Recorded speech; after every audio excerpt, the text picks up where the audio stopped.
नमस्कार दोस्तों, मेरा नाम है योगेश शर्मा और आज का ये जो वीडियो है ये भी काफ़ी इंपॉर्टेंट होने वाला है कि top 5 interview questions on .NET core rest API.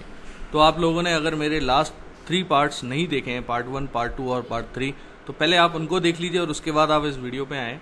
मेरी ये कोशिश रहती है कि जो भी मैं इंटरव्यू क्वेश्चंस बताऊँ वो वास्तव में इंटरव्यू क्वेश्चंस होने चाहिए, जो लोग पूछते हैं जिन क्वेश्चंस को, और जो मेरा 13 ईयर्स का जो मेरा एक्सपीरियंस है उस एक्सपीरियंस को मैं आप लोगों के साथ शेयर कर रहा हूँ। और यकीन मानिए कि इन क्वेश्चंस के अलावा कोई क्वेश्चंस आपसे कभी पूछा ही नहीं जाएगा, चाहे आप किसी भी छोटे स्किल की कंपनी में ट्राई करें या किसी एमएनसी के अंदर ट्राई करें। तो मेरी कोशिश यही है कि आप के लिए कुछ बेनिफिशियल रहे। लेकिन मैं आप लोगों से एक रिक्वेस्ट चाहूँगा, क्योंकि इतनी मैं मेहनत कर रहा हूँ, क्वेश्चंस लिख लिख के ला रहा हूँ आपके सामने, नोट्स बना रहा हूँ उसके, और आपको बता रहा हूँ उनके आंसर्स भी बता रहा हूँ थोड़ा डिटेल के अंदर, तो आप लाइक एंड शेयर जरूर करें। तो आगे बढ़ने से पहले मैं आप लोगों से एक चीज़ जो कहना चाहूँगा वो ये है कि 15 क्वेश्चंस हमारे कंप्लीट हो चुके हैं और 16th नंबर का एक क्वेश्चन है। जैसे कि मैंने अदर इंटरव्यू क्वेश्चंस वीडियोस के अंदर मैंने बताया हुआ है कि ये जो वीडियोस हैं ये थ्योरेटिकल कॉन्सेप्ट्स के लिए हैं, प्रैक्टिकल मैं इन सारे टॉपिक्स के प्रैक्टिकल्स बनाऊंगा। और मैं आप लोगों से रिक्वेस्ट करूँगा कि जो कमेंट सेक्शन है उसके अंदर आप डालें कि आपको कौन सा पर्टिकुलर जो टॉपिक है वो आपको विद प्रैक्टिकल समझना है, तो उससे मेरे लिए और भी बेटर रहेगा।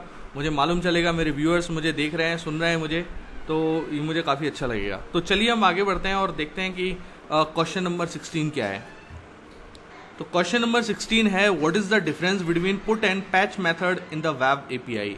बहुत कंफ्यूजिंग होता है, काफ़ी लोग इसे इम्प्लीमेंटेशन करते हैं तो समझ नहीं पाते। कोई कहता है कि पैच हमारा पार्शियल अपडेट करने के लिए होता है, पुट हमारा कंप्लीट अपडेट करने के लिए होता है। कंप्लीट अपडेट करने का मतलब क्या हुआ कि अगर आपके पास 10 कॉलम्स हैं और आपको अगर 10 के 10 में से मतलब प्राइमरी की को छोड़ दो और 9 के कॉलम्स को आपको अपडेट करना है तो पुट यूज में लेना चाहिए, अदरवाइज आपको पैच यूज में लेना चाहिए अगर आपको कुछ 1-2 फील्ड ही अपडेट करने हो। लेकिन ऐसा मतलब क्लियरली ऐसा नहीं कह सकते आप पुट और पैच को कब यूज करते हैं उसका मैं आपको रीजन बताता हूँ। देखिए, अगर आप पुट कमांड का यूज करते हैं या पुट एचटीटीपी पुट का यूज करते हैं तो उसमें क्या होता है कि आपको एक रिक्वेस्ट यूआरएल के अंदर वो प्राइमरी की फील्ड देना पड़ता है जिस प्राइमरी की फील्ड के व्याप पर आपको अपडेट करना है। लाइक आप जैसे एम्प्लॉय आईडी है, एम्प्लॉय आईडी यूनिक होता है हर टेबल में, तो एम्प्लॉय आईडी में आप प्राइमरी की आप उसे एज ए फॉर्म में लेना चाह रहे हो तो आप क्या करेंगे, उसे यूआरएल के अंदर आपको पास करना पड़ेगा और उसके व्याप पर आप उसे अपडेट करेंगे। तो इसमें क्या होता है कि अगर मान के चलिए उस आईडी है ही नहीं, एग्जिस्ट ही नहीं करता, तो एक नया रिसोर्स क्रिएट कर देगा, यानी कि उस कंडीशन में एज ए पोस्ट की फॉर्म में काम करेगा। दूसरा ये रहता है कि आप अगर मानो एचटीटीपी पुट का यूज करते हैं तो क्या होता है कि जितने भी नंबर ऑफ फील्ड्स होते हैं ना, अगर आपके 10 फील्ड हैं तो 10 के 10 फील्ड को ये मेमोरी से उठाएगा और अपने पास रखेगा, फिर उसमें से अपडेट करेगा। तो ये थोड़ी सी मेमोरी भी ज़्यादा ऑक्यूपाई करता है। In case of HTTP patch, तो आप यहाँ देखें, in HTTP patch method is use for the partial modification to a resource. Resource का मतलब है यहाँ टेबल, ठीक है ना। Data updates, HTTP patch method is like an update query in SQL which sets और update selected columns only and not on the whole.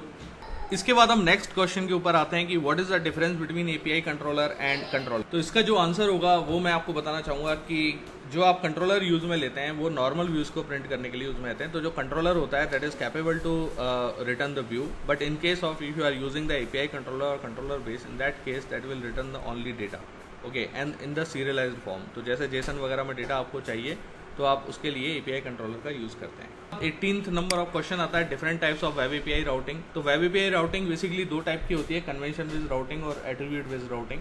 Convention based routing आप अपनी startup.cs फाइल में और वो भी कन्फिगर मेथड के अंदर डिफाइन करते हो, और एट्रीब्यूट बेस्ड राउटिंग जो होती है वो कंट्रोलर और एक्शन लेवल पे डिफाइन होती है। इसके बाद 19th क्वेश्चन आता है, explain startup.cs file in and it's method and use. तो बेसिकली देखिए, जो आप अगर .NET MVC के आप अगर डेवलपर हैं तो आपको पता होगा global.axx फाइल जो हुआ करती थी that was the entry point for the application. So आपकी जो सर्वर होता था वो सबसे पहले global.axx फाइल को रीड करता था, but in case of .NET core ये रीड करता है startup.cs फाइल को। इसके अंदर बेसिकली 2 मेथड होते हैं जो मैंने आपको लास्ट उसके अंदर भी बताए थे, कन्फिगर सर्विसेज और कन्फिगर। कन्फिगर सर्विसेज डिपेंडेंसीज को इंक्लूड करने के लिए यूज में आता है और कन्फिगर मेथड आपके रिक्वेस्ट रेस्पॉन्स पाइपलाइन को हैंडल करने के लिए यूज में आता है। इसके बाद देखिए last and final question, that is why should I use I HTTP action result instead of HTTP response message. तो कहने का मतलब ये हुआ कि जो आप एक्शन बनाते हो, एपीआई एक्शन जो आप बनाते हो, उस एपीआई एक्शन में एज ए रिटर्न टाइप में आप दोनों को यूज में ले सकते हैं, चाहे तो आप एचटीटीपी रेस्पॉन्स मैसेज यूज में लें या फिर आप आई एचटीटीपी एक्शन रिजल्ट लें। लेकिन आपने देखा होगा कि कॉमनली जब आप कोई भी अगर एपीआई बनाते हो या कंट्रोलर बनाते हो तो उसके अंदर वो automatically I HTTP action result को यूज में लेता है। अब क्यों लेता है उसके रीजंस देखिए आप।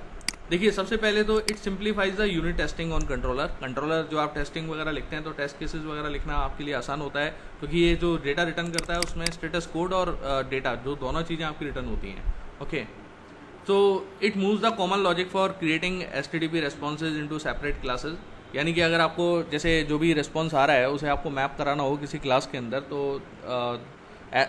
HTTP action result is more convenient.